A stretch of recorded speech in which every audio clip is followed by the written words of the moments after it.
We are here at Lake Joseph, the cnib facility in Ontario. We're here for a blind soccer coaching weekend.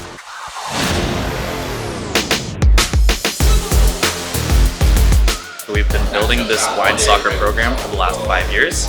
That is coaches, training, referee training, training for the athletes, and physical education.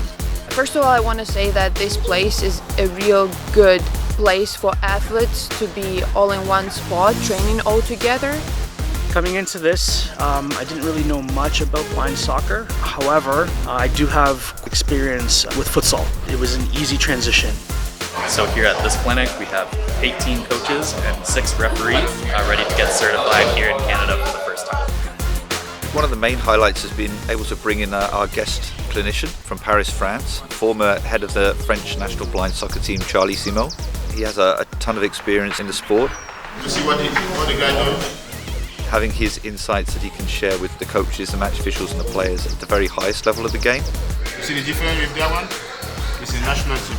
Charlie being here, sharing his experience, showing videos of how he runs the program helps me as a coach. I was learning a lot about blind soccer. I was watching videos, I was creating session plans, I was experimenting, I was asking for feedback from my athletes. While they were learning, I was learning. The referees have been very open-minded. We've had a lot of last-minute changes and they've been very flexible, and that in itself dictates that they are the right people for the job. The reason I'm here is really to get this experience and really to give back. I mean, I've been refereeing for 25 years. It's now time to start giving back. Hey, we're all here for the first time. Let's make it happen and let's make it fun. Let's play some soccer. One of the main highlights of an event like this is the opportunity for all components of the game to come together. So the match officials are picking up an understanding of how the players play, what the game looks like, how they interact with each other on the field. The link between futsal and blind soccer, they're very closely linked. The size of the pitch is the same. It's 40 meters by 20 meters. The pitch markings are exactly the same. The ball is also the same as a smaller ball, size 4 ball.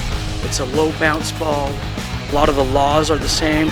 The differences come in the small nuances you would basically need in order to have this game be adaptable to someone who can't see. Number one, the ball makes a sound. Having to say voy or go when you're approaching an opponent so that they know that someone's coming.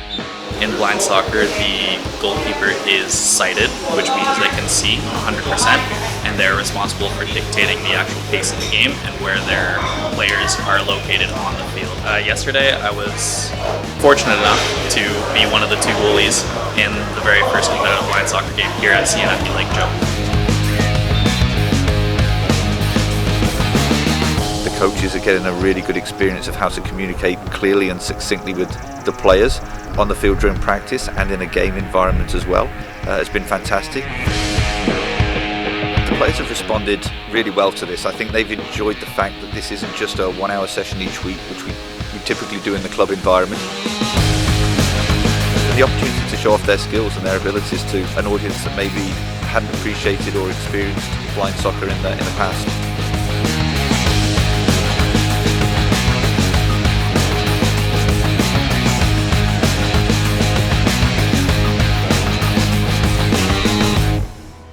This weekend is a huge first step towards our ultimate goal.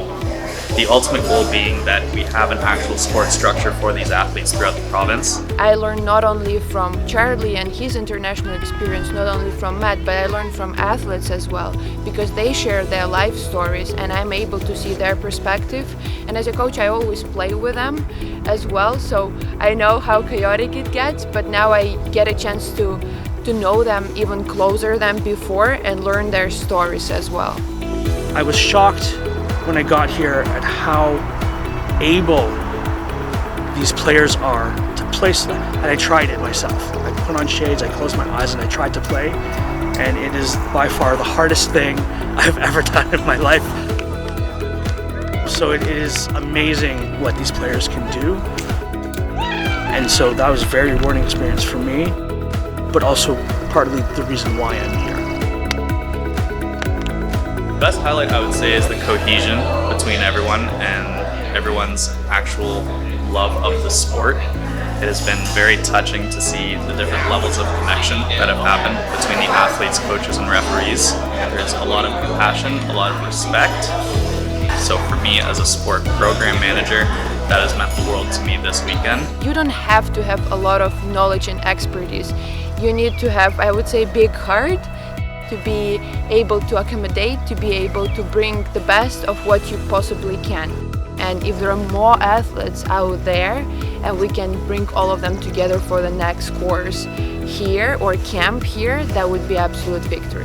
The next steps in getting other referees involved, going back and spreading the word to other referees and let them know that this is something that would be rewarding for them, but at the same time it's not too much work for them because the laws are so similar. It's easy transition. This has been a fantastic event. If there are people in the local community that realise this is something that they should be offering and they'd like to offer within their club, within their school board, within a community group, we have the ability to do that and come and do that outreach work. So we'd love to see more of these programs across the country, and we're here to help. We've got a great group of players here as a starting point, and really the sky's the limit for this program.